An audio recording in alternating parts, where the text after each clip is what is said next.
Judge Holbrook and those present in the courtroom initially believed she was merely a disoriented elderly woman.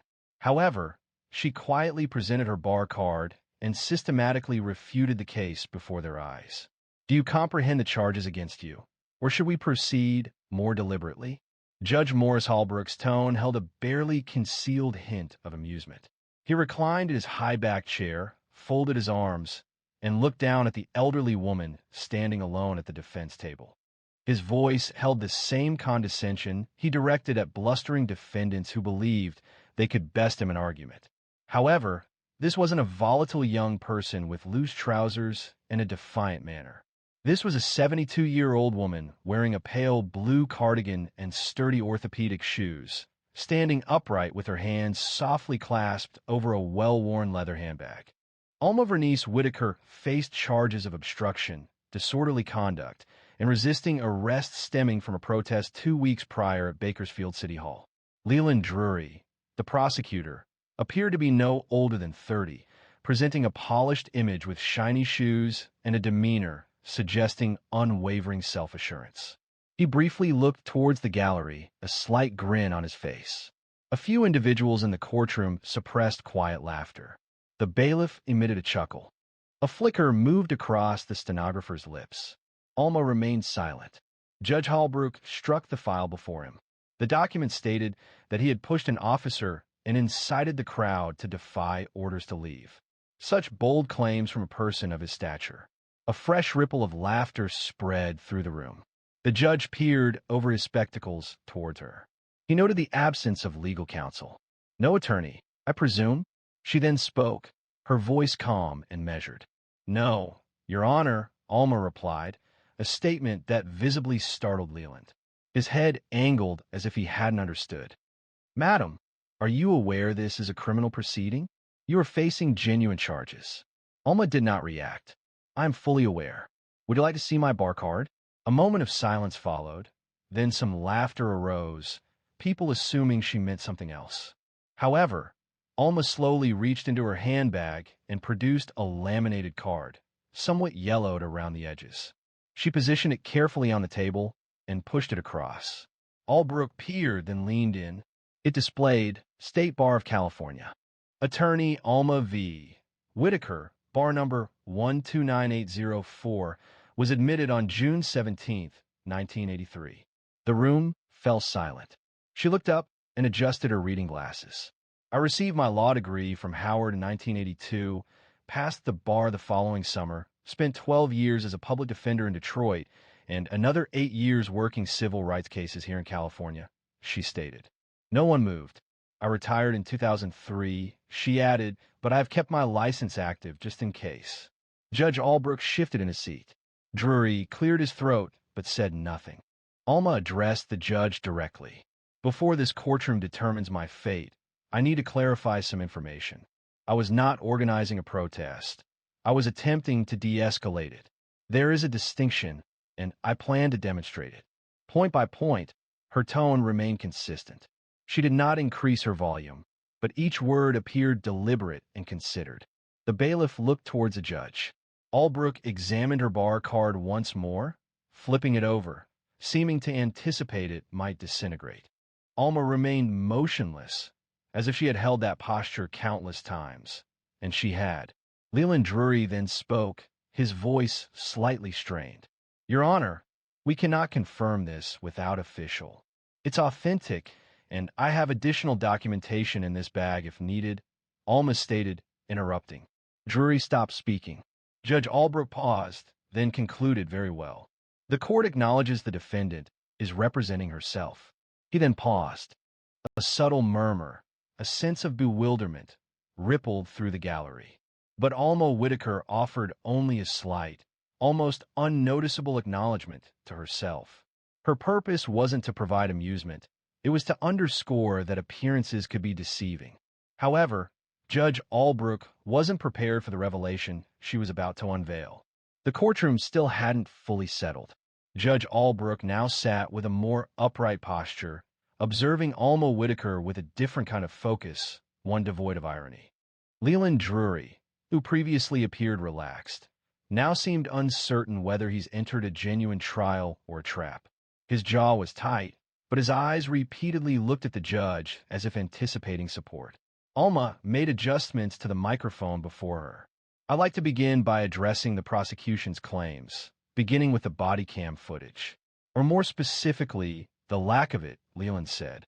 Your Honor, the official report indicates the footage from Officer Grunwald's body camera was deemed irrelevant because of a battery malfunction. This malfunction occurred precisely from the moment the officers arrived at the protest until I was placed in cuffs. She turned slightly toward the jury. It's a significant gap in the record, isn't it? She moved slowly, considering her words, much like lawyers sometimes do. However, this wasn't a performance, it was a genuine issue.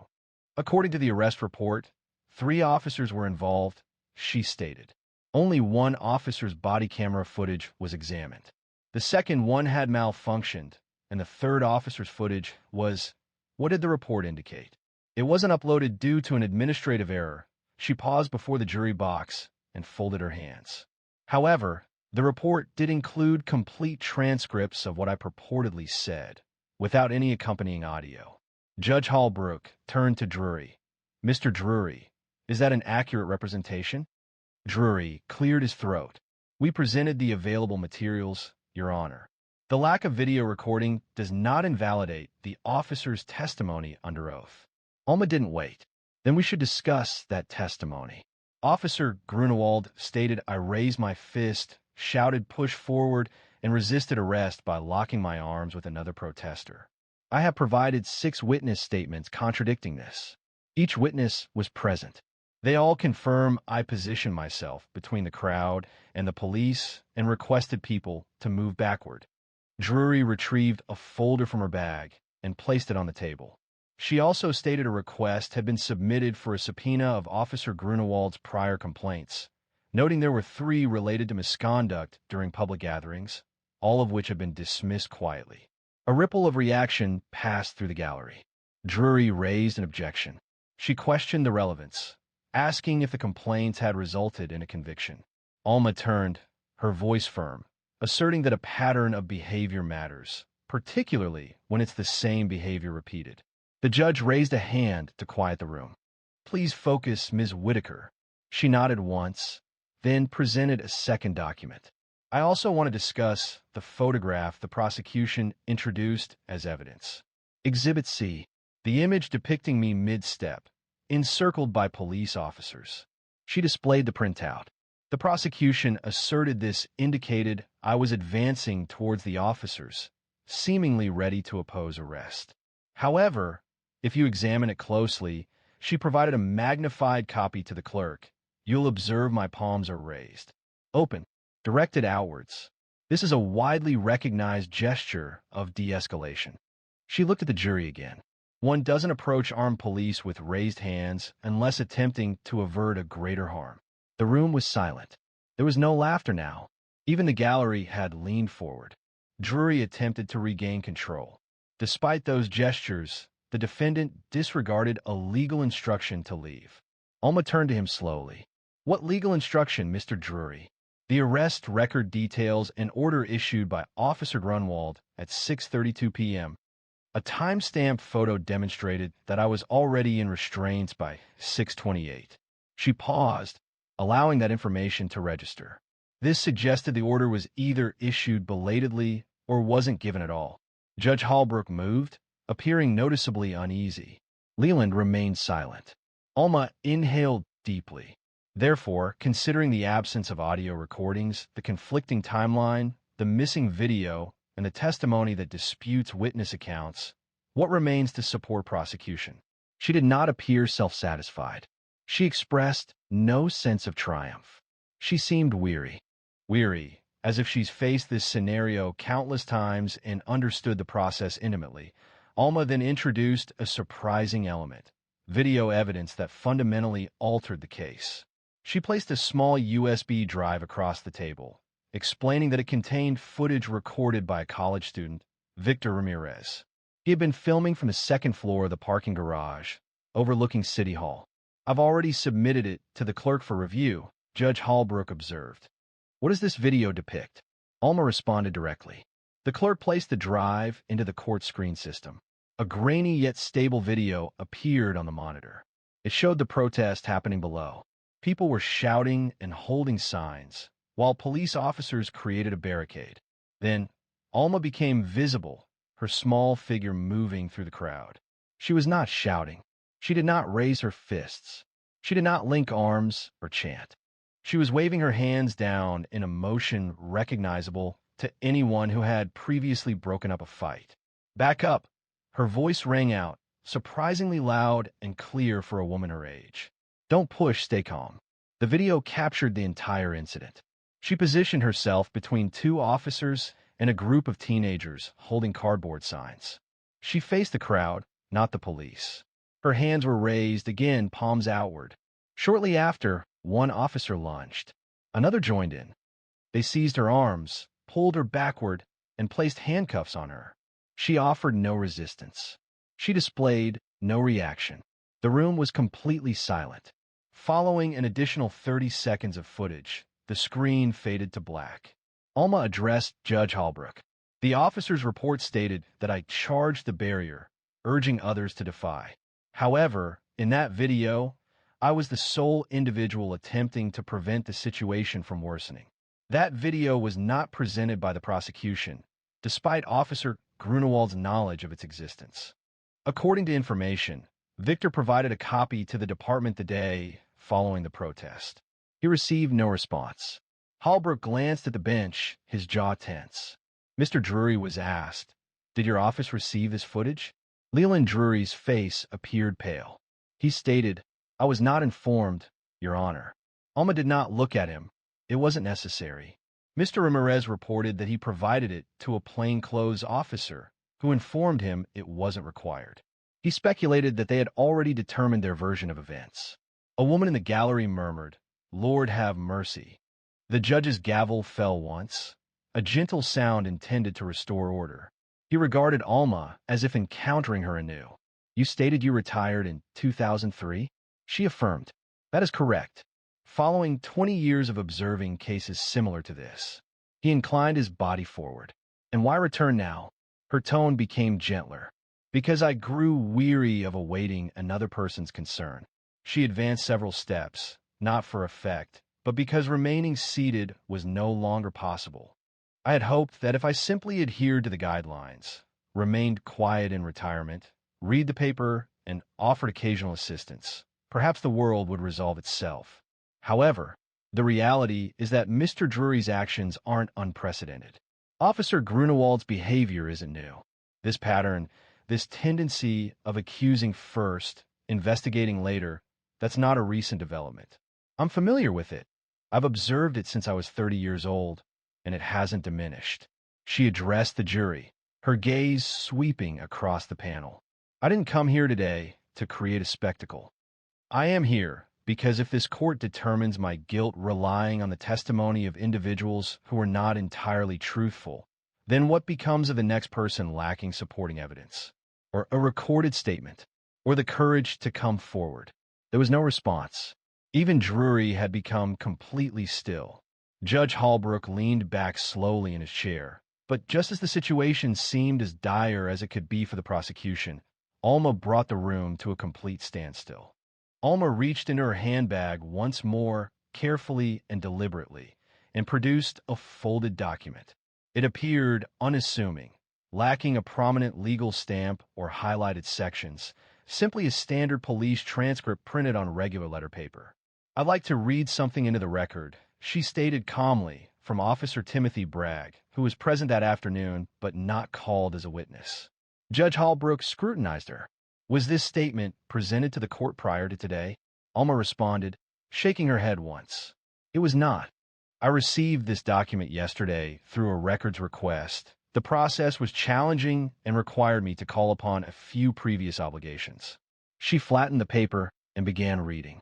"I arrived on scene at approximately 6:15 p.m. I observed Alma Whitaker moving through the crowd, repeatedly telling people to step back and remain peaceful.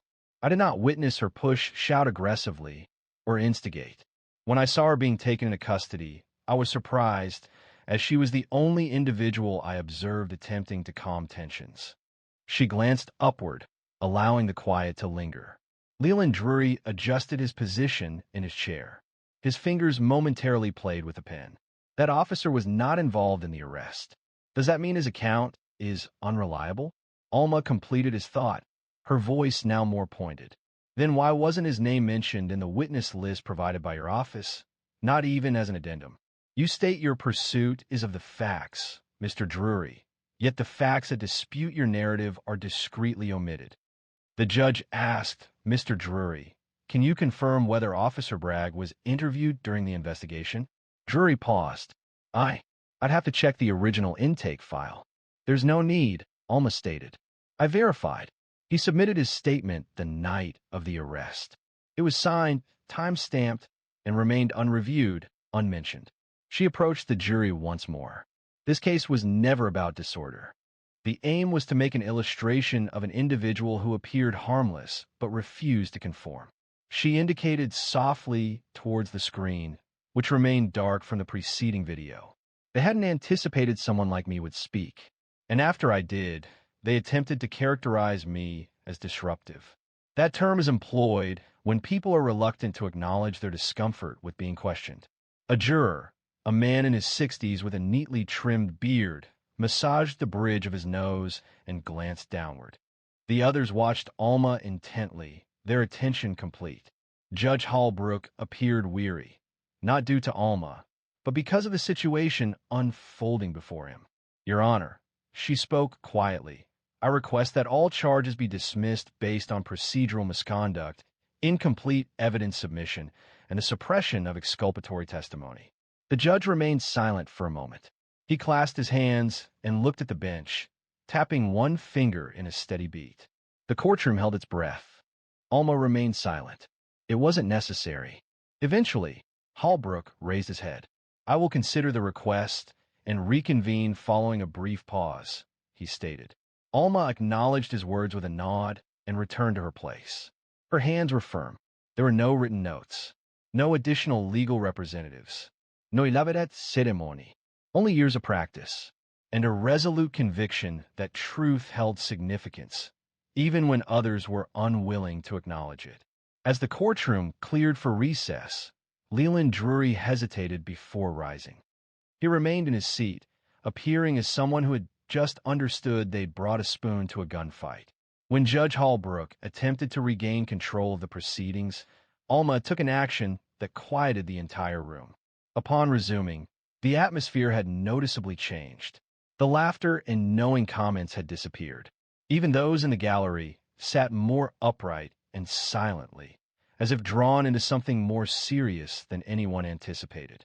Judge Holbrook returned, his face grave. The gavel struck once, a gesture seemingly perfunctory, and then Alma rose. She avoided legal terminology and refrained from raising her voice. She simply began to speak. There was a period, she started, when I would hurry into courtrooms carrying 20 case files, often repeating the same suit 3 times a week due to financial limitations. This occurred in 1987, in Detroit, at the Public Defender's office on East Grand Boulevard. Her voice remained steady, yet it carried an underlying sense of weight. I recall representing a 17-year-old, Ronaldo Briggs, who had been arrested because he fit the description of a purse snatcher. He was on his way home from school, carrying a trumpet case. The officer stated that he appeared nervous. One understands what nervous signifies when you are young, black, and walking alone. The courtroom was silent. The prosecution presented no purse, no eyewitness testimony, and no confession. The only evidence was that he attempted to flee when 2 officers emerged from an unmarked van. I paused, allowing my statement to resonate. The legal proceedings lasted 5 weeks. For 5 weeks, I sifted through evidence that others had discarded.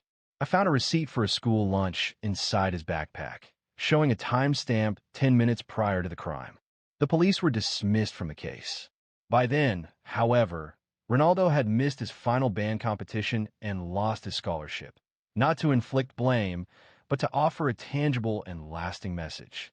Cases like his remained with me, not because they were unusual, but because they occurred frequently. Too frequently.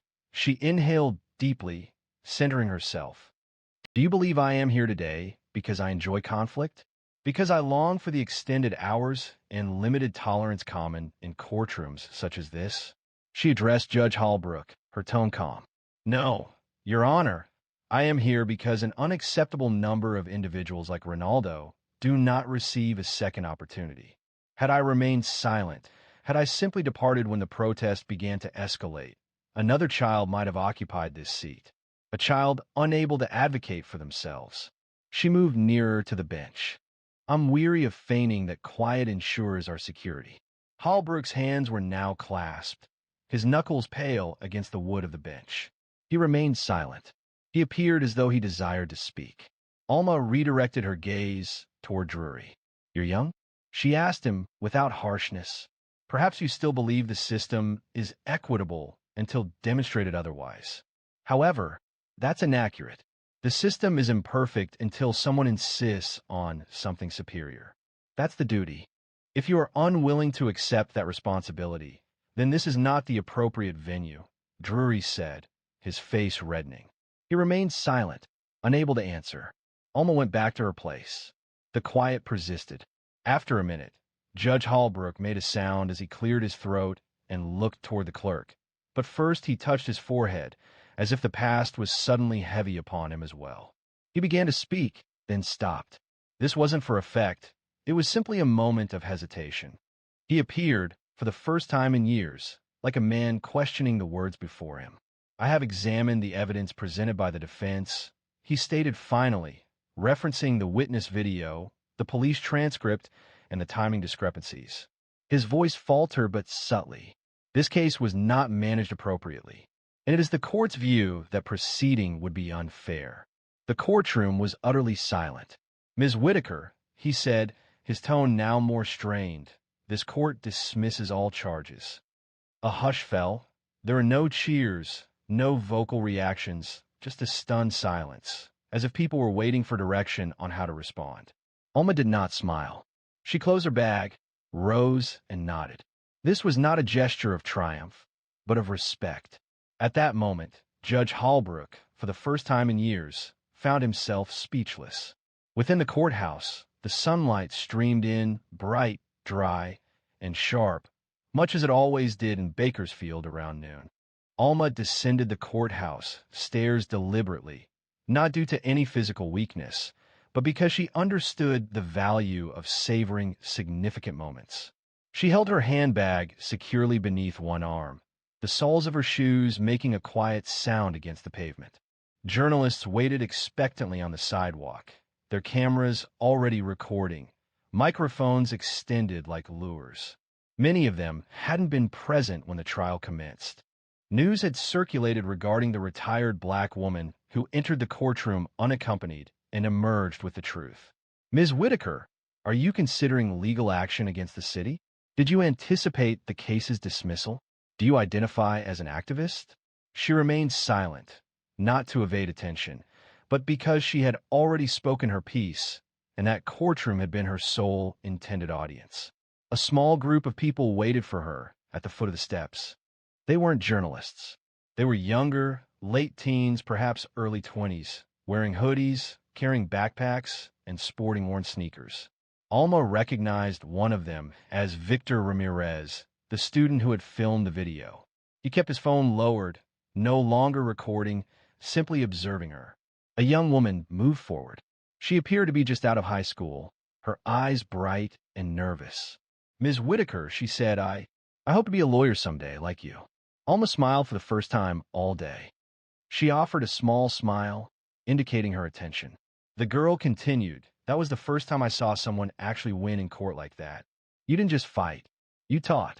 Alma met her gaze directly. Then remember what you saw, because it won't always look that way.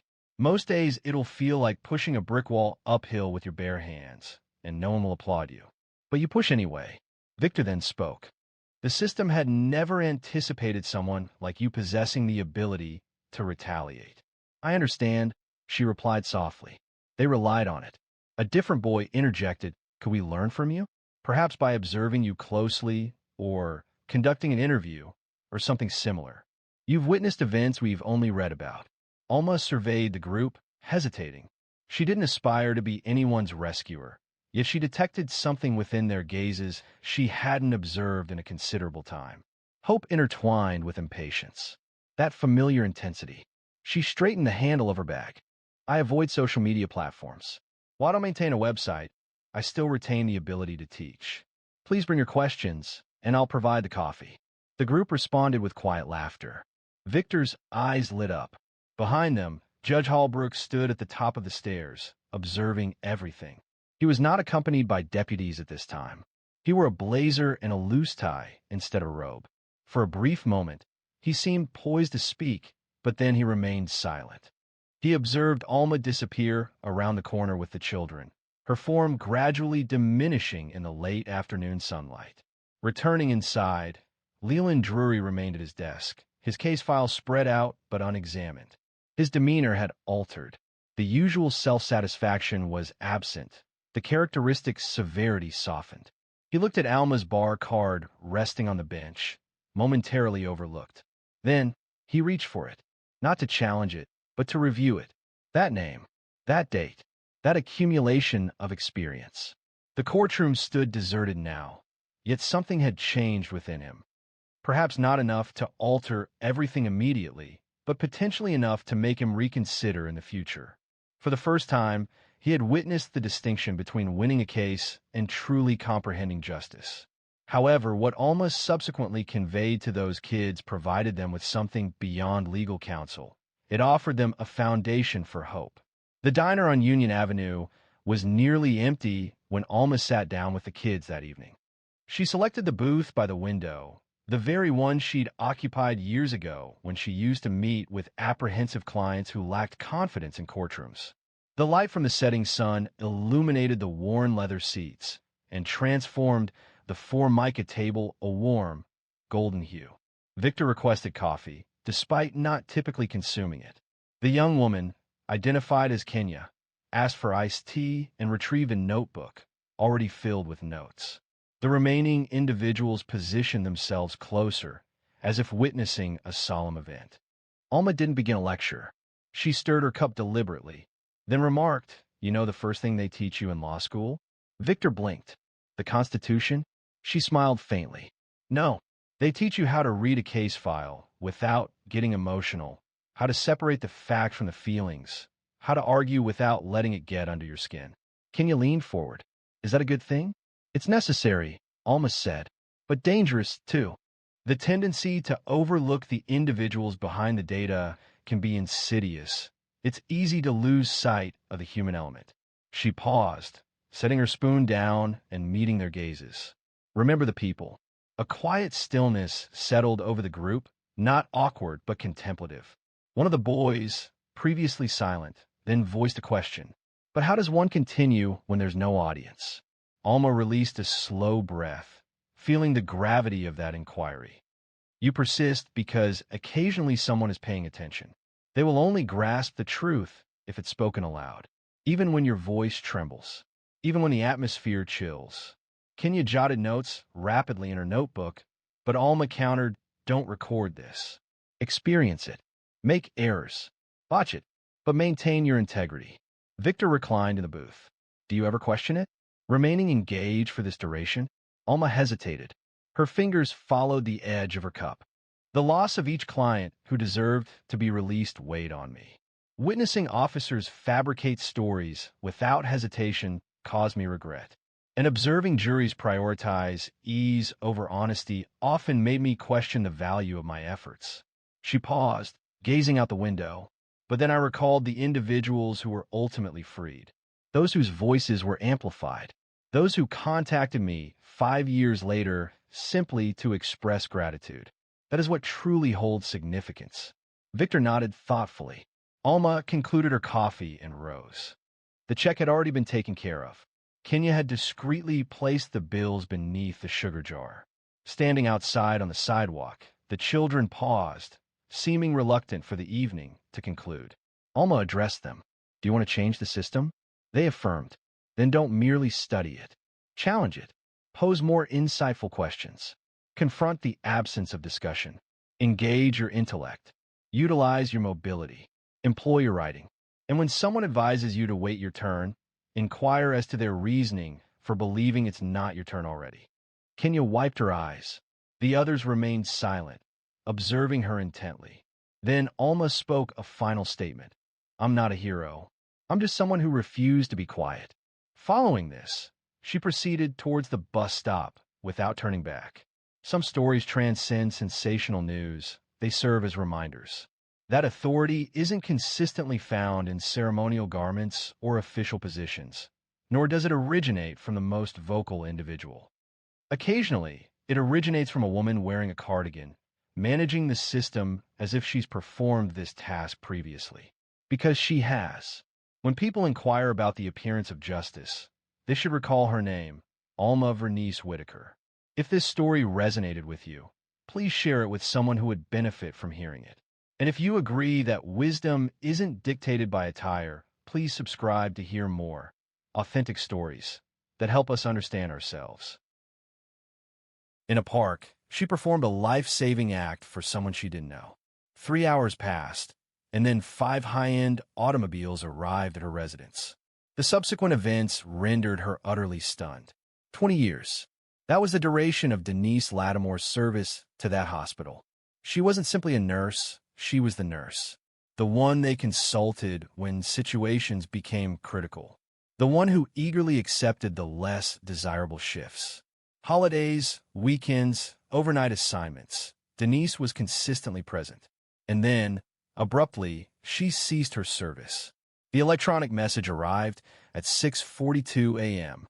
While she was sipping her first cup of coffee, her shift wasn't supposed to start until 7:30. There was no meeting, no call. Just a subject line that read position status update. She clicked it and read, "We regret to inform you that due to internal restructuring, your position has been terminated effective immediately. Your final paycheck will be deposited by the end of the week. We thank you for your years of service." That was it. No signature, no explanation. Denise watched the screen, anticipating additional information. A follow-up, a phone number. Anything, nothing. She blinked, shut the laptop, and remained still. Her daughter, Mecca, was still asleep upstairs. The last thing Denise desired was for her to awaken and observe her mother falling apart before 7 a.m. Denise placed the coffee mug in the sink and stood for a full minute with her hands braced on the counter. She didn't cry. Not yet. She grabbed her keys, slipped on her running shoes, and left a note on the table. Went for a walk. Be back soon. Love you. She didn't even bother to change out of her scrubs. She walked out the door and headed for Avondale Park, one of the oldest in Birmingham. It was quiet this time of morning. Just a few regulars walking their dogs, a jogger here and there. Denise wasn't sure what she was doing. She hadn't planned this walk. She hadn't planned anything. A weight settled in her chest, a feeling she needed to process. The phrases from the email echoed in her mind. We regret to inform you. She considered it harsh, not just the dismissal, but the moment it occurred. Her daughter had recently begun her studies at Miles College. Tuition payments were approaching, and Denise had been striving to manage every dollar to cover expenses. There had been no prior notice. No meeting, no warning, simply a formal, impersonal message. She walked until her calves ached. She located a bench overlooking the small lake and sat down. Her phone vibrated. It was Mecca. Hey, Mom, everything okay? It read, Didn't hear you leave. Denise looked at the message. She began to type a reply. Deleted it. Typed another. Yeah, I'm fine. Just needed air. Love you. She set the phone down and leaned back against the bench. The sky was a gentle, early blue, the kind of color that could make you momentarily forget how difficult life can be. I gave them everything, she murmured, not realizing she had spoken aloud. To anyone else observing, she appeared like just another woman taking a morning walk. But internally, Denise was falling apart, not solely due to the job loss, but from the silence that followed. No one from the hospital contacted her. No one sent a message. 20 years, and not a single farewell. She rubbed her eyes. She wouldn't cry in a park, but something within her altered right then. Perhaps it was exhaustion. Perhaps it was grief. Perhaps it was anger disguised in a gentler form. For the first time in a long time, Denise felt still. Not okay, just still. Then she heard it. A sound. Quick, sharp, like someone hitting the pavement hard. She turned her head. A man had fallen near the trail, just beyond the row of hedges. He was maybe in his late 50s, face down on the ground, motionless. People looked, but no one moved. But Denise did. Denise didn't hesitate. Her body kicked into gear before her mind even caught up. She rose quickly, running towards the man prone on the asphalt. As she approached, the heat of the pavement was noticeable, along with the odor of sweat and a metallic tang. She wasn't sure if it was blood or fear. He remained still. "Sir?" she asked, kneeling beside him. "Can you hear me?" There was no response. Several individuals had paused at a safe distance. No one advanced. She carefully turned him over, observing his chest for signs of life, his neck for a pulse. His complexion was ashen. A bluish tint was appearing on his lips. Denise placed her fingers on the side of his neck. She felt nothing. "Call 911, she shouted without looking up. Someone mumbled, "Already did," but it seemed unimportant. She began counting seconds. She tilted his head back, checking his airway. Then she leaned in, delivered 2 quick breaths, and started compressions. 1, 2, 3. Her hands moved as if she's done this many times before. But this wasn't a training dummy. This was real. This was a matter of life or death. An audience observed, whispering and recording with their phones. However, their presence was insignificant. It was solely about her and him, and the sound of her hands striking his chest. "Come on," she murmured. "Don't you dare give up." He appeared to be in his mid-50s, dressed in a fitted black workout set, with a wedding ring and an Apple Watch. He seemed like the type of man who should be too healthy to collapse in public. But hearts are not governed by appearances. 1 minute passed, then 2. Denise felt sweat soaking through her scrubs, her hair plastered to her forehead.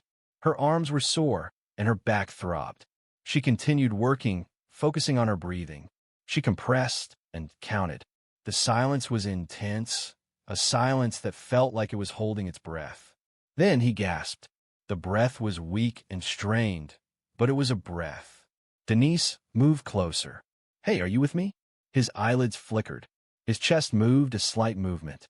Paramedics arrived less than a minute later. 2 of them rushed from the ambulance, carrying equipment.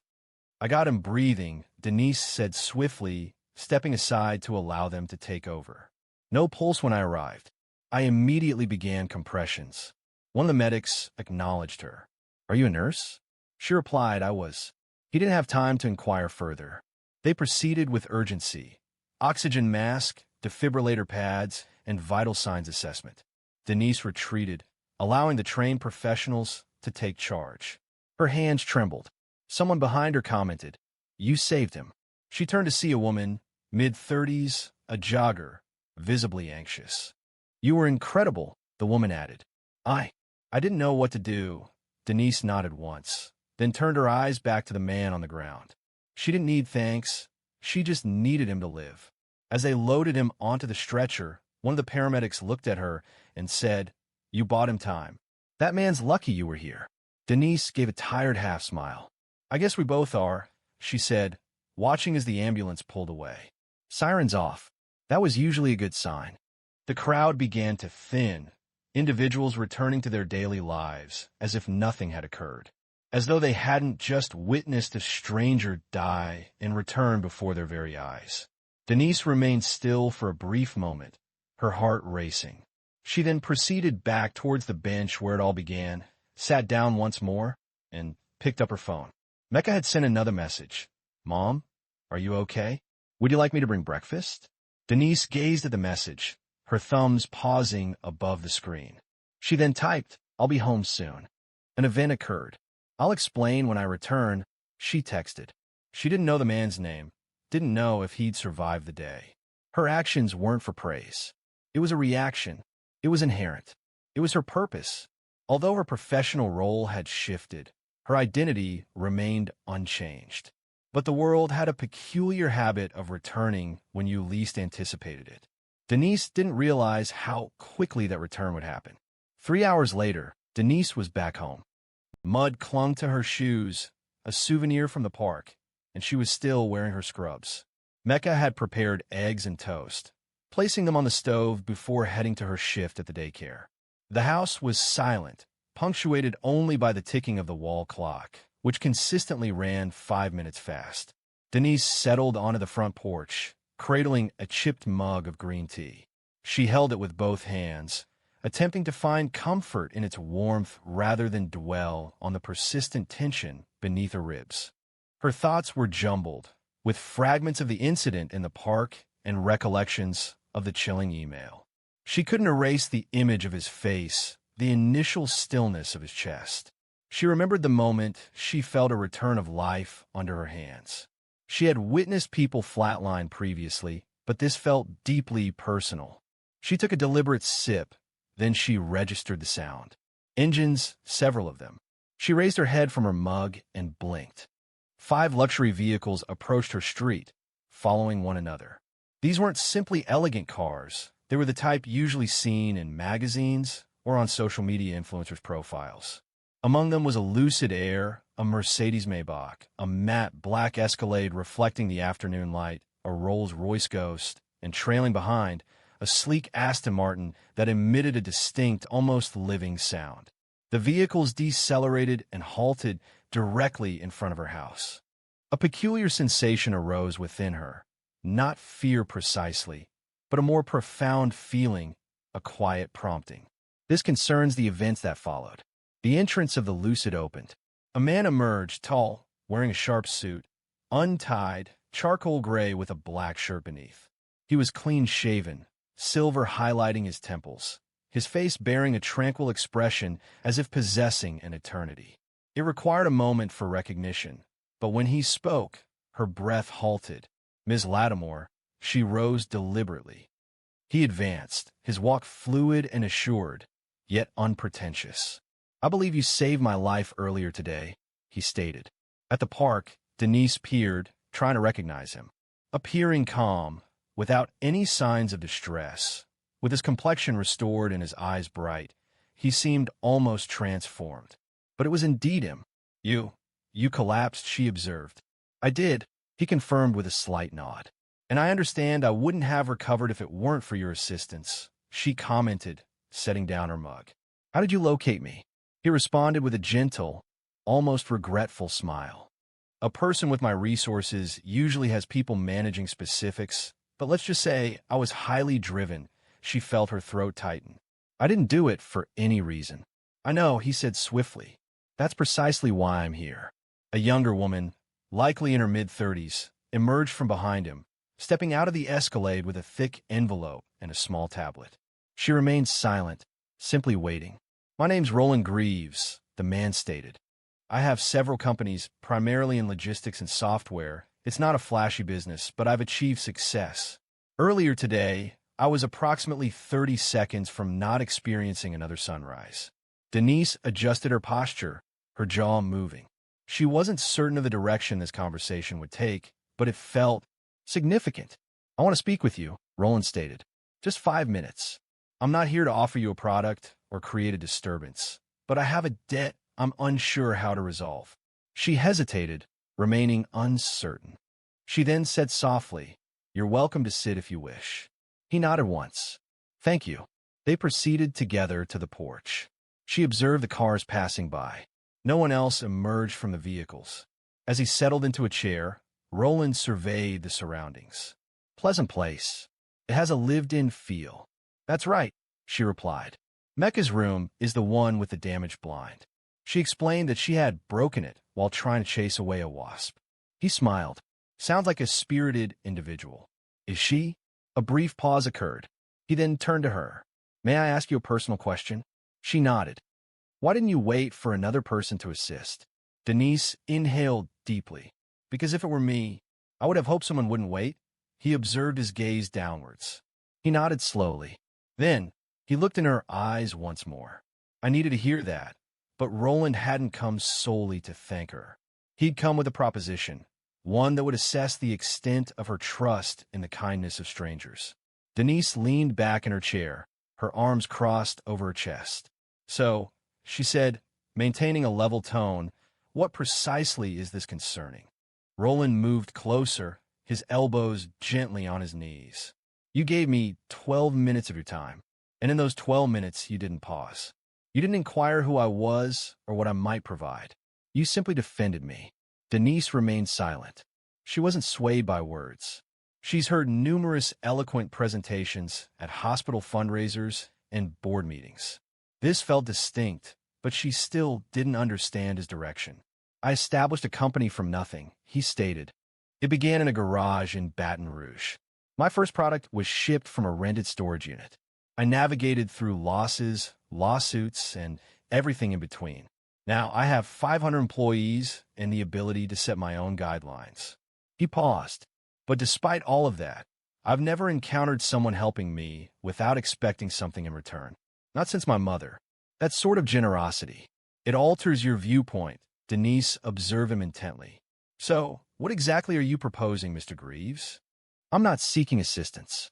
He raised a hand. Nor am I. I'm not attempting to provide a rescue. I'm aiming to make an investment. She frowned slightly.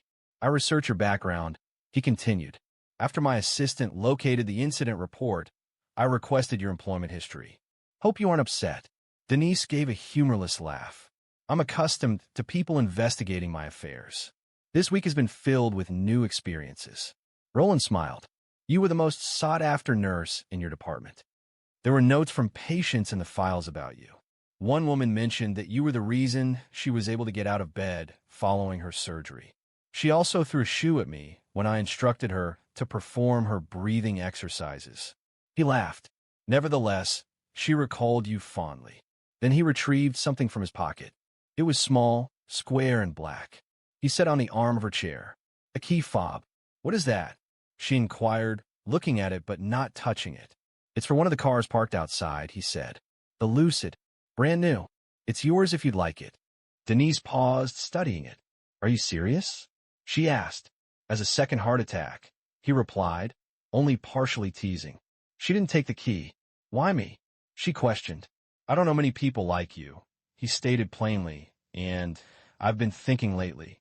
I want to surround myself with people who move toward the problem, not away from it. People who act without needing a reason.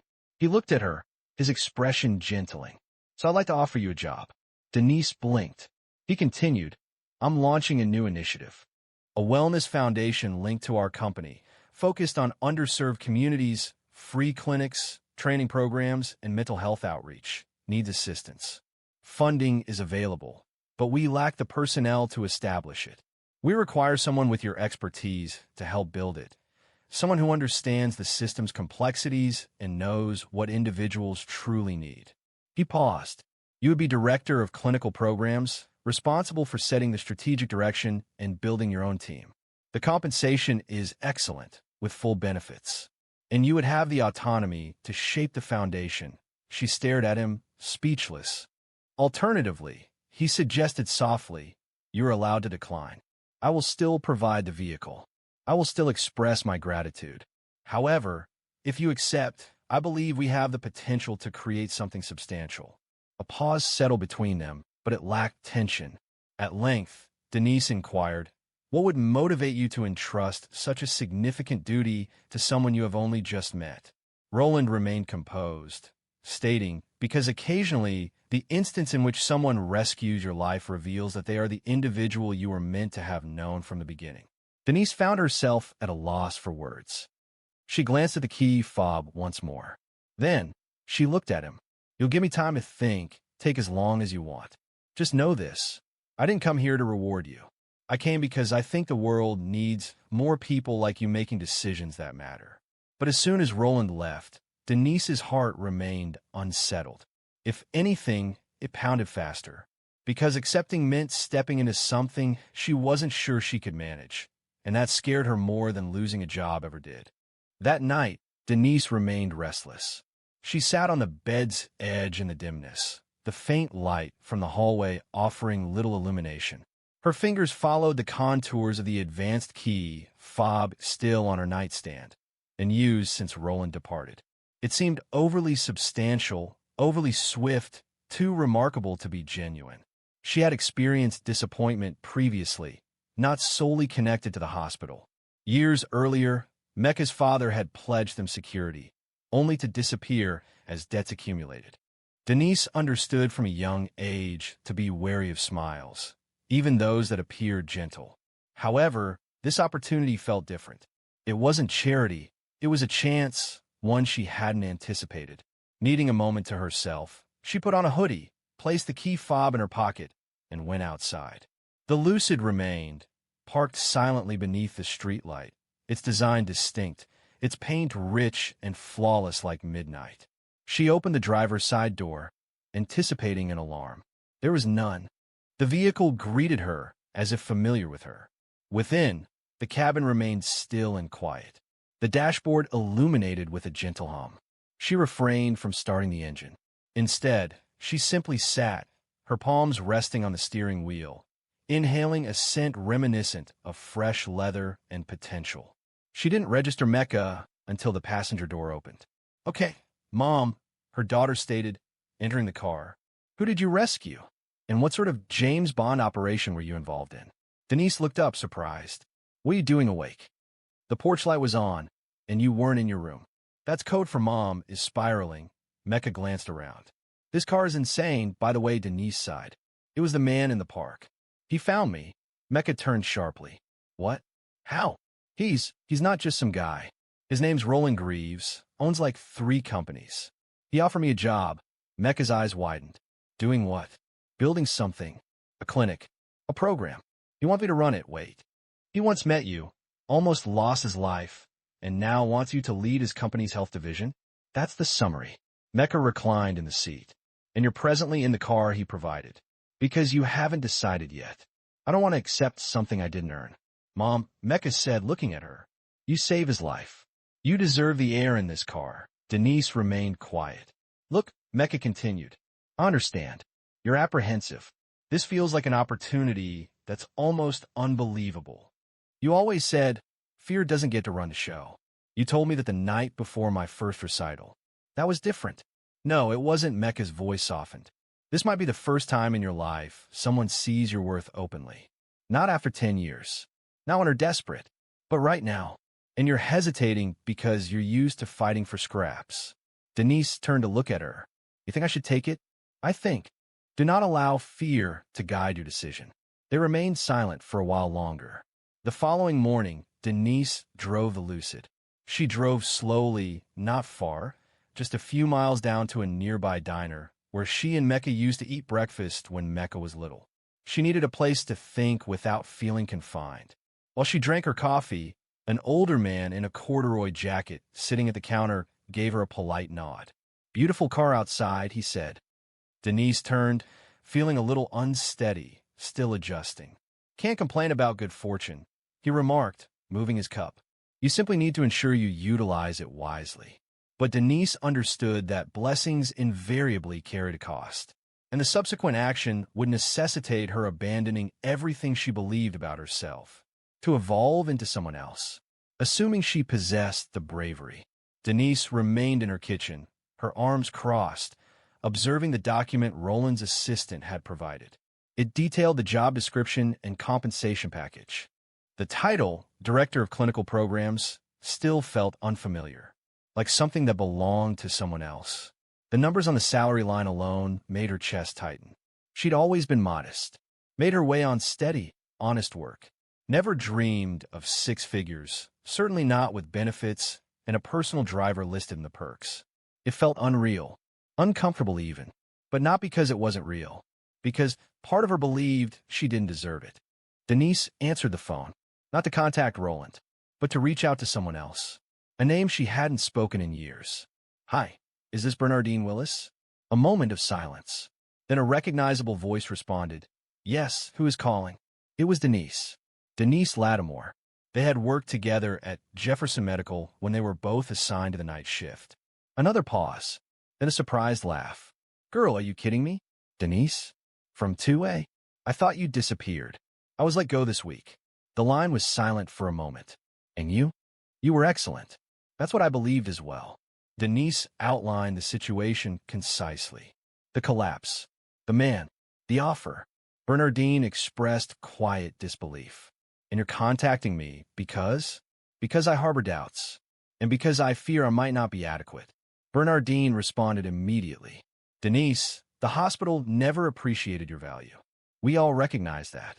You mentored half those new employees while they rewarded positions to individuals who couldn't recall the crash cart protocols. Denise laughed once. I recall, when someone recognizes your value and offers you the opportunity to influence things, embrace it. Denise felt a warmth behind her eyes. And what if it fails? She inquired. Then you'll leave with your head held high, as you always have. But don't decline because you believe you'll be out of place. You're not.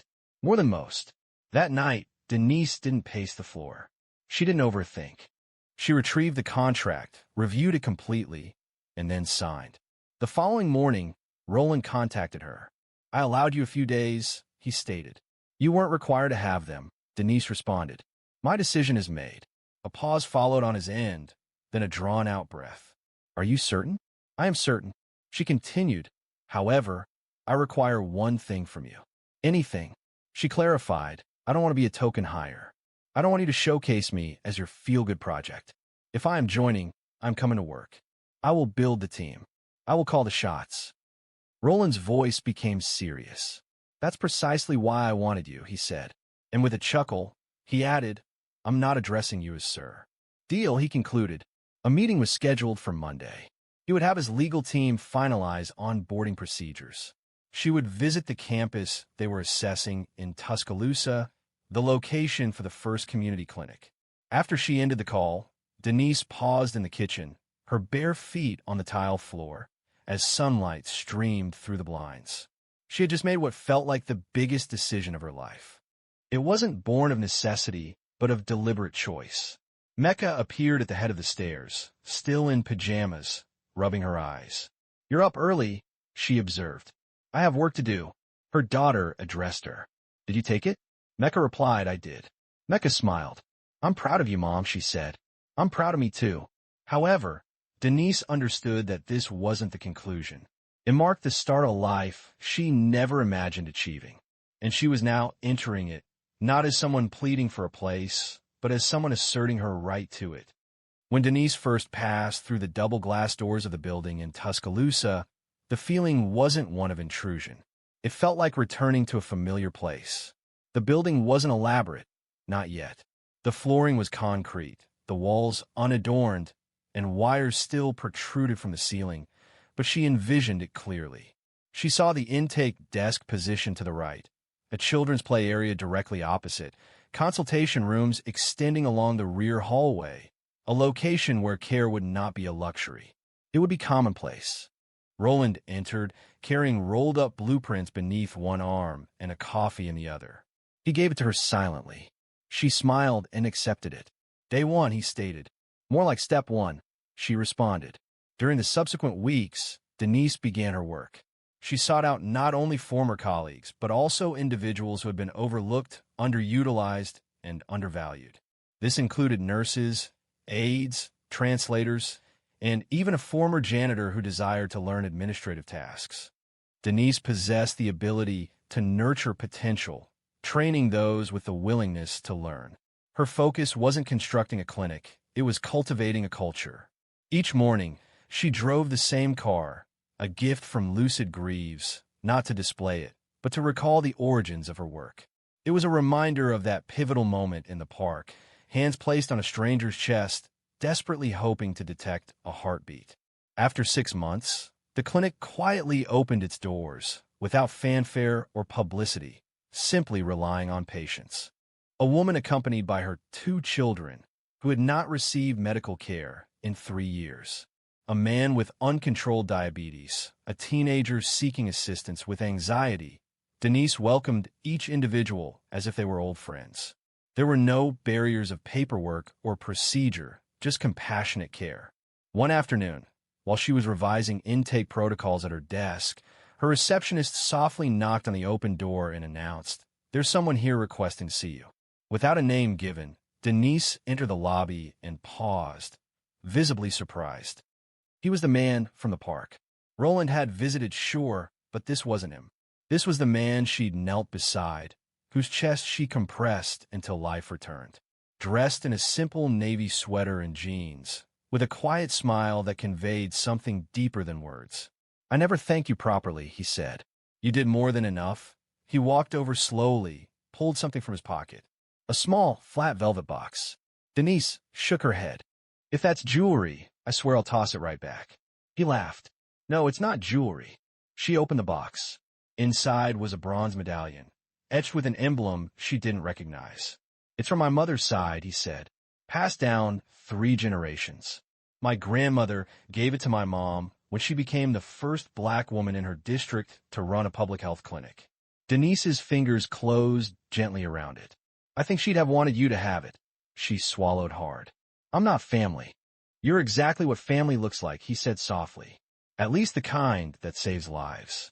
Later that night, Denise sat on her porch again. Not with tea, with silence. The good kind. The kind that lets you breathe. The street was quiet. No more engines.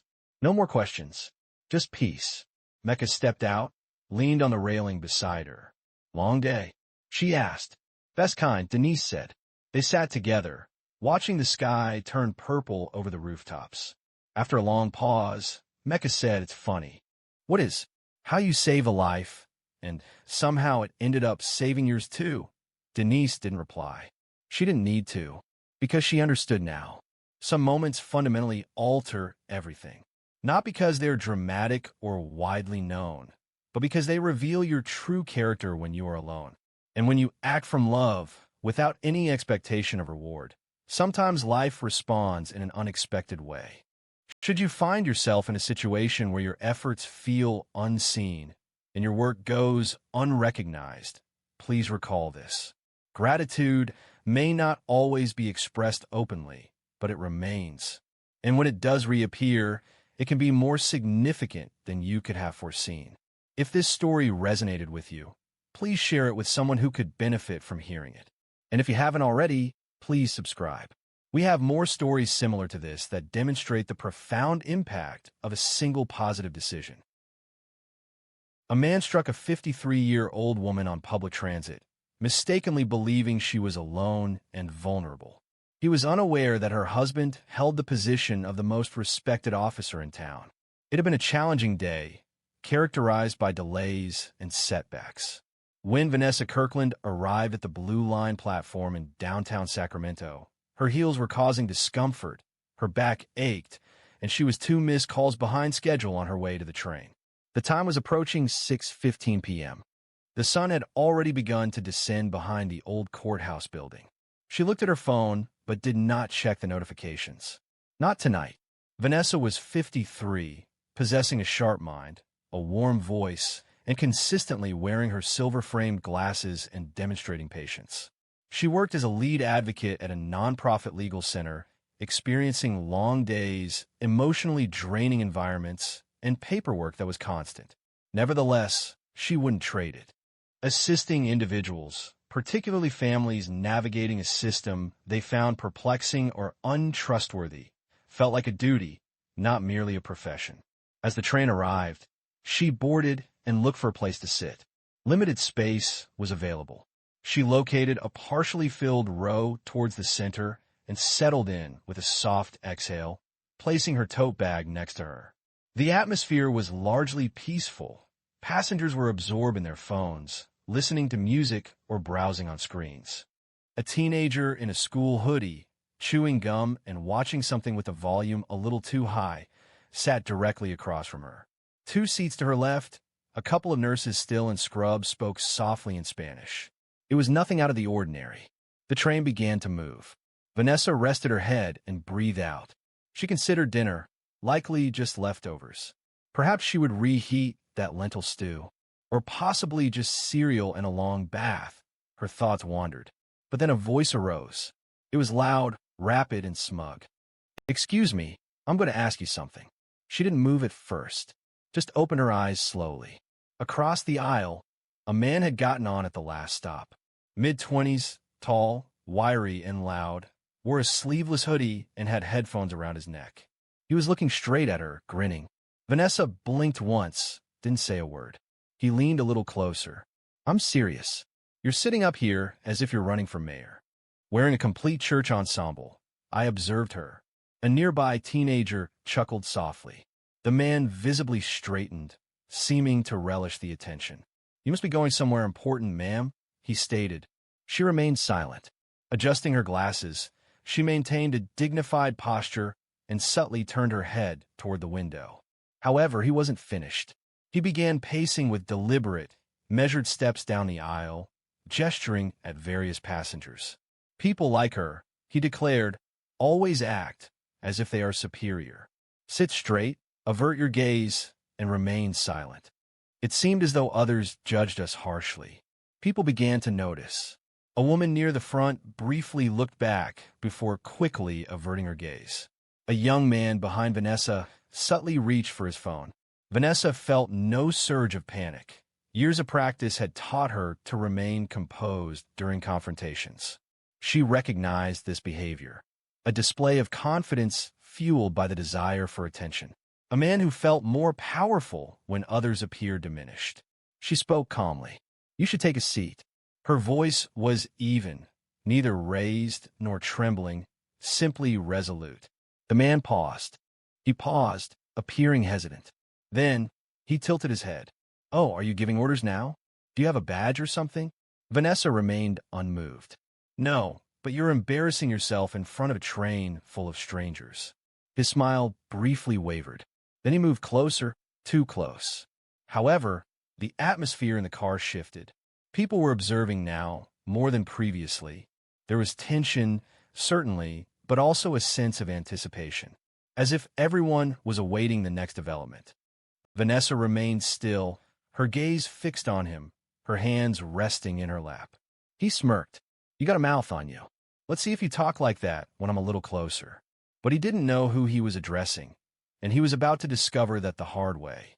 The train rattled forward, cutting through the city as if oblivious to the escalating tension inside Car 7. The man, later identified as Kyle Dunham, aged 26, with a record full of petty nonsense, stood inches from Vanessa now. A subtle aroma of malt liquor and mint gum emanated from his breath. He lowered himself, observing her with the gaze of a child studying a motionless doll, anticipating her to break eye contact first. She remained steadfast. You're one of those strong, independent types, huh? He expectorated. Always got something smart to say when there's people around to protect you. But you on your own now, sweetheart. Vanessa released a barely perceptible sigh, the kind intended to convey disappointment, not weariness. I'm not on my own, she stated. Kyle surveyed the surroundings with a flourish. Oh, who has your back, then? He called out, raising his voice. Does anyone among you want to come and save Grandma over here? He paused. No, I didn't expect so. The word grandma stung more than he anticipated, not because of her age, but because of the implication behind it. It suggested she was diminished, that women aged and became invisible, useless, laughable, something to ridicule, not to honor. Nevertheless, she remained composed. You're embarrassing yourself, she stated gently. That's what bullies do when they are afraid. Kyle appeared startled, freezing in place. How do you know my name? He demanded. Vanessa subtly shifted forward, her voice remaining composed. You mentioned it earlier. On the phone, prior to boarding the train. That was a deception. He denied having done so, but her statement unnerved him, prompting him to question what else she might know. You're crazy, he mumbled. Vanessa turned back toward the window, not in a dismissive manner, but as if he were insignificant. This was the catalyst. Kyle's pride couldn't withstand the rejection. The audience had fallen silent. His performance was unsuccessful, and a bitter expression tightened his features. Finish speaking now? He demanded. All that talking, and now you're afraid? Vanessa remained silent, so he gently nudged her shoulder, a clear indication that this was no longer a verbal exchange. A sharp intake of breath came from the rear of the vehicle immediately. Vanessa raised her gaze slowly, maintaining her composure and silence. Kyle, she stated, this is your final opportunity to take a seat and depart with some measure of self-respect. Kyle's thoughts had vanished. He was consumed by anger. Humiliated, vulnerable, and needing to regain command, he struck her. The sound was distinct, a smack of skin against skin. Her glasses moved slightly. Her head tilted a little due to the impact. Exclamations arose, escalating into a commotion. People stood up. Phones appeared. A voice called out from the rear. Vanessa simply blinked, then remained still. She carefully straightened her glasses, neatly arranged a strand of hair behind her ear, then fixed her gaze directly upon him. You have just committed a significant error. Kyle hesitated briefly, his hands still raised, his breathing now shallow. Who do you think you are? He asked, his voice softer. She inclined her head. You'll find out soon enough. Two rose back. The young man who had been quietly recording rose and walked to the rear of the car. He had observed something in her eyes, something unyielding, not fearful. It prompted his movement. A voice murmured, "She's important. I believe she's someone." Another voice followed. "Is that the chief's wife?" "That's the police chief's wife." And now Kyle was hearing the murmur. "What?" he said. No one answered, but the mood in the car shifted. It had gone from outrage to recognition. This wasn't just a woman on a train anymore. This was somebody. Vanessa stayed still. Her cheek stung. Her hand trembled just a little in her lap. But she didn't let it show. Instead, she reached for her phone, opened a text, typed 5 words, "Call me when you can." Sent. She glanced upward, not toward Kyle, but at the doors. The train was one stop from Curtis Park Station, and that was the extent of his remaining time. Curtis Park Station was less than 2 minutes away now. But for all those inside the train car, time began to lengthen. No one was speaking anymore. Not genuinely. There were hushed tones, murmurs, yes. But the atmosphere had changed, becoming concentrated and oppressive. Kyle sensed it. He disliked it. He positioned himself in the middle of the aisle, as if he had something yet to demonstrate. His gaze now moved frequently, scanning the passengers who avoided eye contact. He observed those recording, resenting their lack of laughter. They weren't fearful of him, either. Not anymore. "Man, you're tripping," he mumbled. She started it, trying to appear superior. No one reacted. Across from him, Vanessa had repositioned her tote onto her lap. Her fingers were clenched around the straps, her thumb rhythmically stroking a small stitched detail. She felt no fear. However, anger simmered within her. A quiet anger, an anger that held back, an anger that was justified. Her skin still felt hot. The mark of his hand remained visible. She refrained from touching it. Maintaining a composed stance, she kept her shoulders straight. She was aware of the scrutiny, not only from those with phones, but also from the observant individuals who had witnessed similar incidents and felt powerless. Now, their attention was on her, and so was Kyle's. "You think you're better than me," he hissed suddenly. "That's what this is. You people always act like you're too good." Vanessa finally looked at him. Her voice was low. "I don't think I'm better than you. I think you're making choices you're going to regret." "You threatening me?" He shot back. "No," she said. "I'm warning you. There's a difference." The train gave a mechanical groan as it began slowing into Curtis Park. The lights flickered once overhead. Kyle turned toward the door, fidgeting. A woman 2 seats down whispered something to her boyfriend. He nodded subtly, moved his hand into his jacket pocket, a badge, an off-duty officer merely awaiting the signal. And then Kyle turned back one last time. "You ain't nothing but a loudmouth in a skirt," he spat. "Nobody gonna save you." And with that, he reared his hand back again. But this time someone moved. Not Vanessa, not the off-duty cop. A man, tall, with a beard and still wearing a dusty construction vest from work, moved quickly from the rear of the car. He seized Kyle's wrist as he started to swing and pulled it down forcefully. "Try that again, and I'll break your arm," the man stated, his voice calm but menacing. Kyle attempted to free himself, but was unable to. The man's grip was stronger and more resolute. "Finished?" he inquired. Kyle swore, recoiled, and stumbled toward the opposite wall of the train. He appeared like a trapped creature, snarling more from panic than from any sense of dignity. Vanessa rose. It wasn't sudden. It wasn't theatrical. Just even. She surveyed the car, noting the woman with her phone, the young man in the hoodie, the child in the back feigning disinterest. Then she looked at Kyle. "I won't file charges for what you just did," she stated, her voice clear enough for everyone to hear. "But someone will. Someone invariably does. And when they do, I hope it's recorded." The train emitted a hiss as the doors opened. Curtis Park Station. Light flooded in from the platform. There, on the platform, accompanied by two plainclothes officers, stood Darius Kirkland. He wasn't wearing a uniform. It wasn't necessary. He wore a black button-down shirt and slacks, and his expression was stern and intense. He boarded the train. Silence filled the space. Kyle stared at him, puzzled. "Who?" Darius spoke, his tone direct. Kyle remained still. Darius advanced one step. Now, a badge appeared, revealed with quiet assurance. The name was visible. Kirkland. Kyle's gaze shifted to Vanessa. An understanding dawned. "That name, her." Oh no," he breathed. The off-duty officer behind him placed a hand on his shoulder. "Let's go." "I didn't know." Kyle shouted. "Yo, I didn't know who she was." Darius said nothing. Vanessa stepped off the train first. She didn't look back. But the man who slapped her would never forget the moment he realized who she was, nor how close he came to losing a lot more than his pride. They walked Kyle off the platform like a child being removed from class for misbehaving. This wasn't a school setting, and no message would be sent home. The train departed behind them. Vanessa maintained a steady, even pace as she walked. Darius walked beside her, mostly silent. He didn't need to speak. His jaw was tense, not with anger, but with controlled composure. Years of policing had shown him the value of knowing when to speak and when silence was more impactful.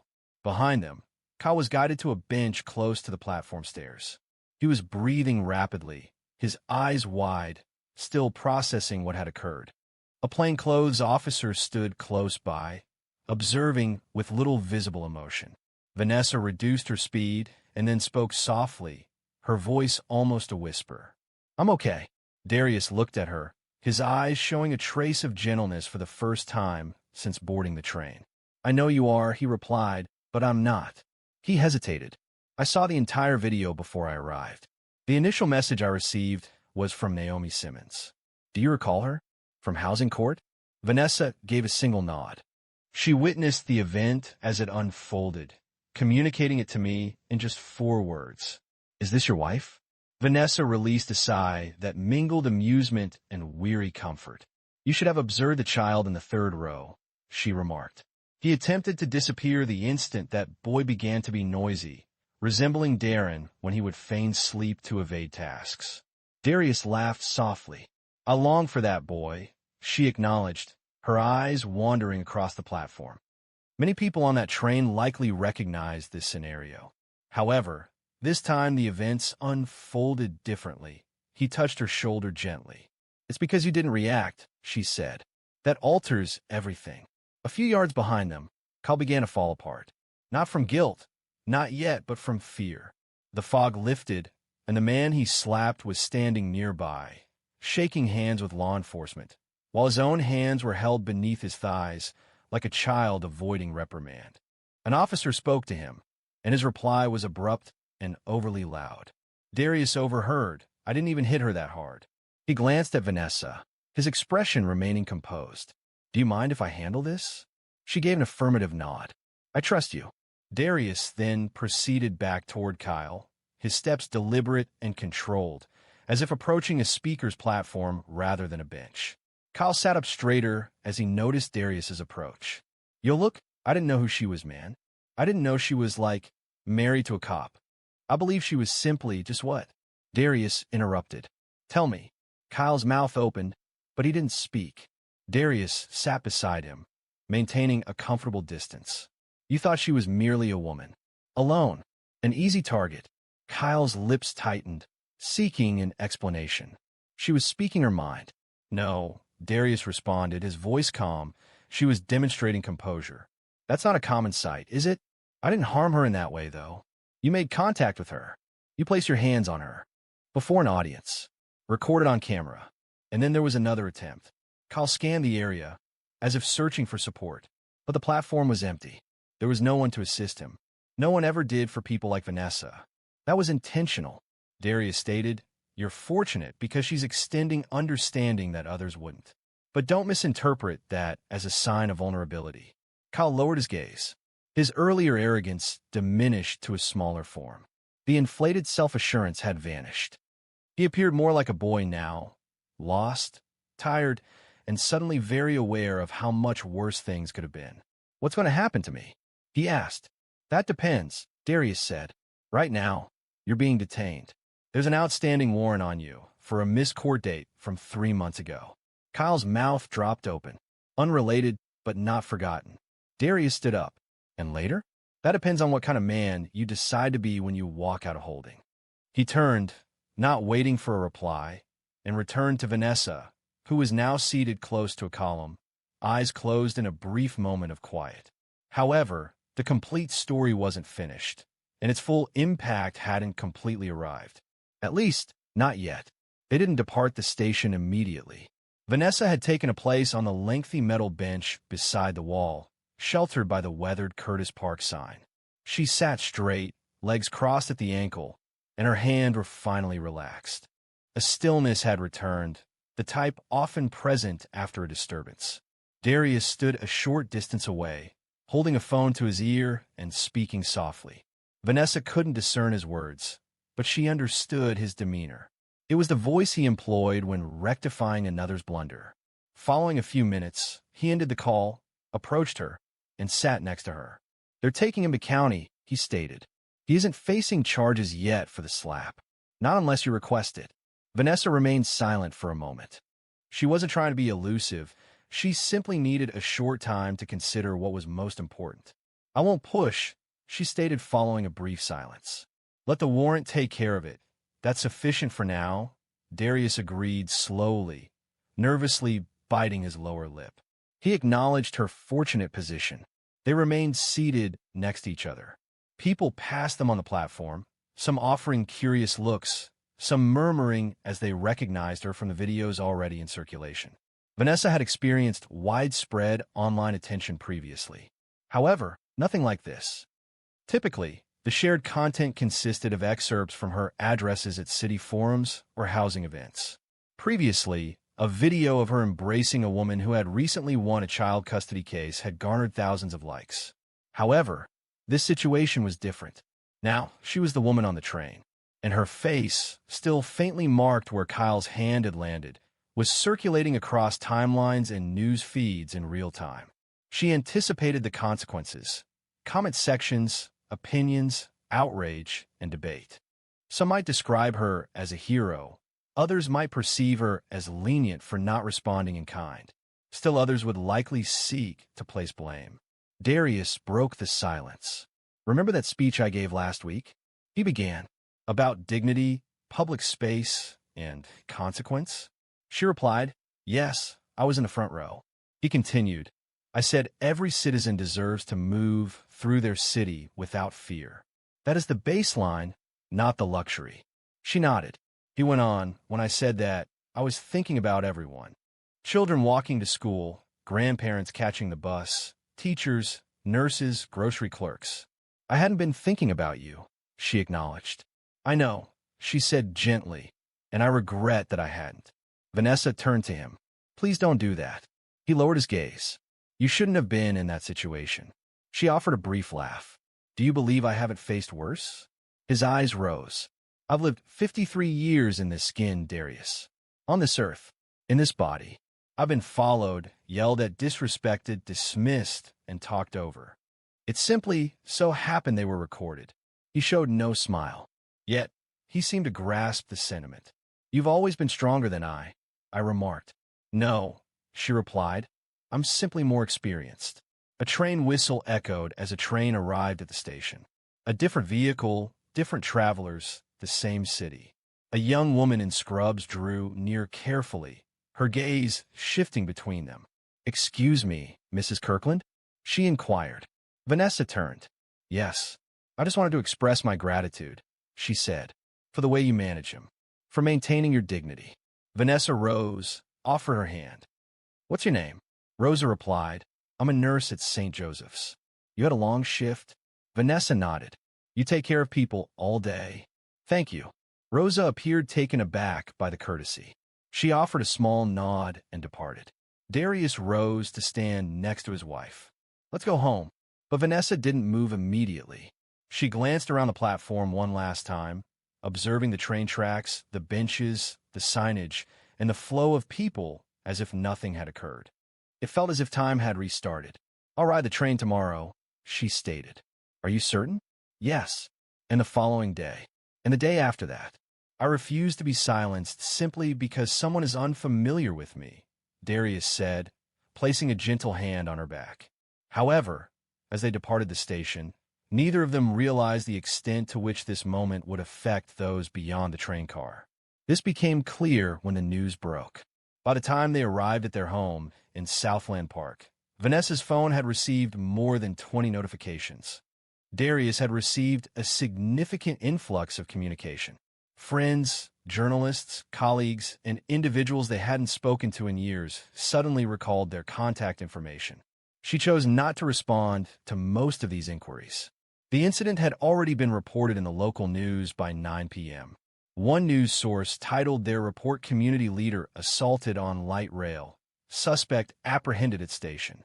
Another opted for a more dramatic headline: "Slap on the Train Sparks Debate Over Civility and Race." However, the video clips were the content that spread most rapidly. A 16-second vertical video, filmed by someone sitting 3 rows back, captured Kyle's words. "This is Arte Lance." It showed the slap and the subsequent moment where she met his gaze, appearing unaffected by his action. Within hours, the video surpassed 100,000 views, then 200, and finally 500,000. Each comment offered an opinion. Some praised her composure, others questioned why no one intervened earlier, and predictably, some found fault. Daria was sitting on the bed's edge, looking at news articles, her jaw tight. Vanessa entered from the bathroom, her face freshly washed and her hair wrapped. "You should put that away," Vanessa said. Daria looked up. "I keep reading these comments. People analyzing what you should have said. What you didn't say. It's as if you were putting on a show. That's the internet." Daria replied. "I simply dislike seeing you transformed into a symbol." Vanessa lifted an eyebrow. "That has been occurring since I was 13 years old.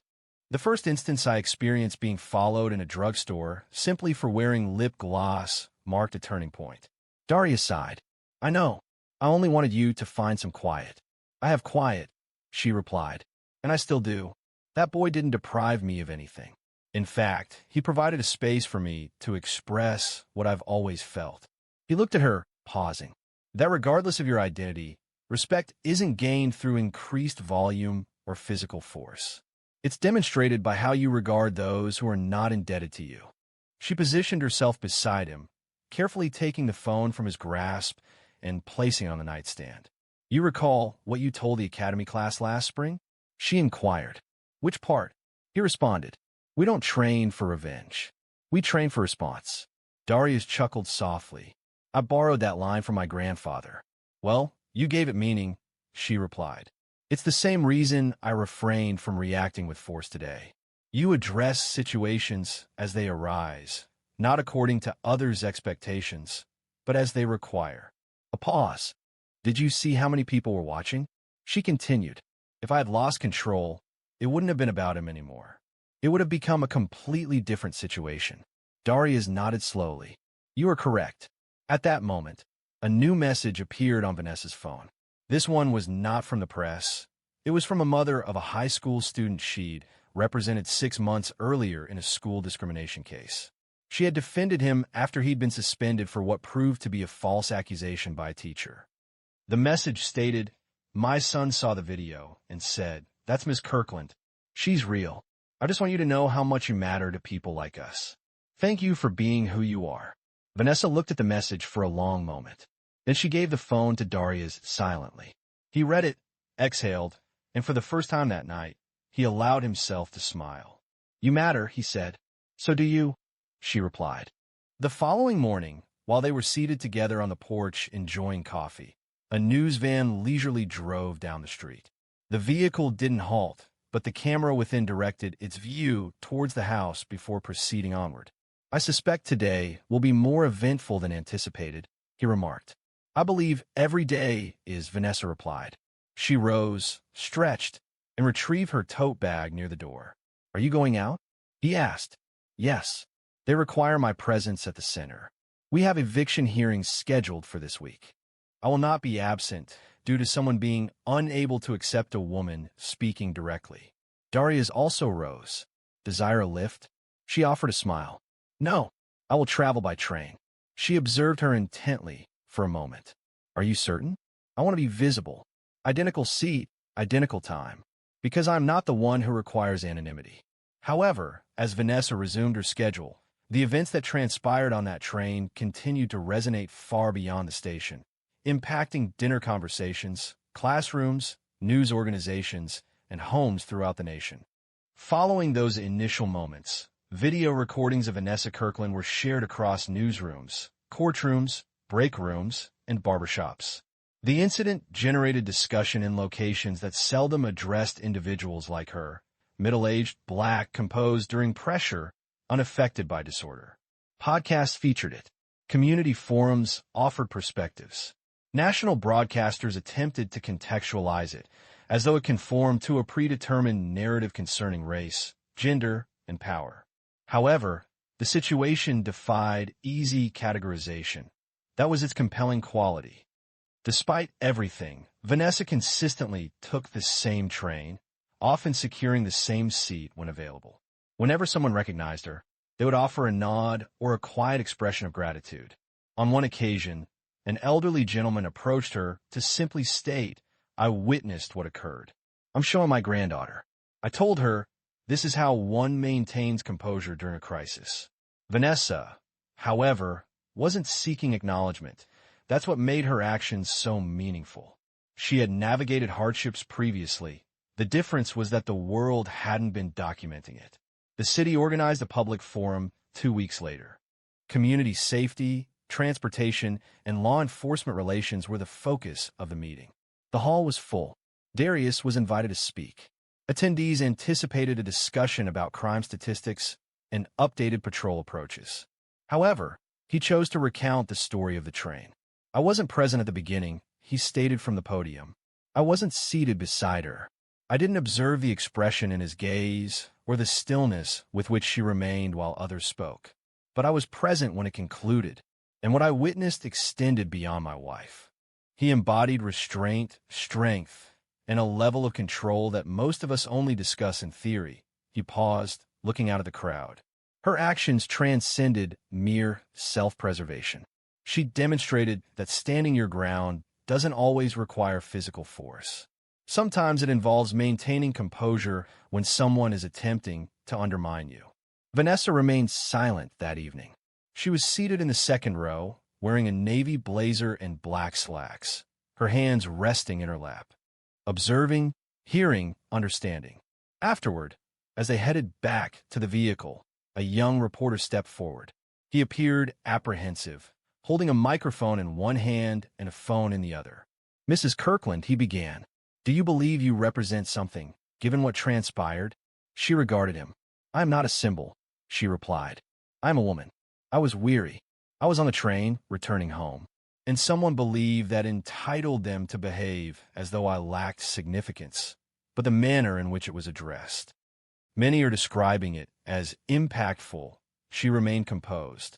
What's impactful, she stated, is learning how to maintain your composure in a world that persistently attempts to disrupt it. He began to pose another inquiry, but she raised her hand subtly. That is all, she responded. Have a good evening. She and Darius departed into the night, and the story, though no longer dominating news coverage, persisted. It resonated in discussions among friends, in classrooms, when instructors utilized it as a practical example. Reflecting on the events, many recalled the emotions they felt witnessing it, prompting introspection about their own responses, their own stillness, and their own sense of self-respect. Kyle Dunham appeared in court 3 days following his arrest. The court referenced his previous charges and imposed a 30-day detention while awaiting further investigation. Vanessa did not attend the court proceedings, stating that she had already expressed what she needed to.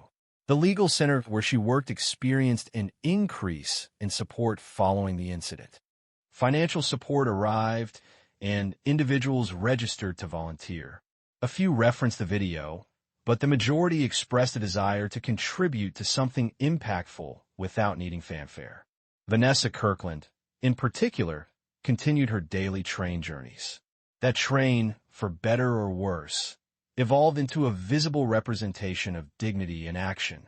In a world often filled with distractions, individuals such as Vanessa Kirkland serve as a reminder of a truth that is often overlooked. True resilience isn't always loud. Occasionally, it remains still, speaks with composure, and stands firm. This isn't driven by a desire to triumph, but a determination to remain present. If this narrative resonated with you, prompted reflection, or evoked thoughts of someone familiar, please share it. Subscribe for further authentic stories similar to this one, highlighting how quiet strength can be more impactful than force and justice can manifest in unexpected ways. Remember, you never know who you might encounter on the train.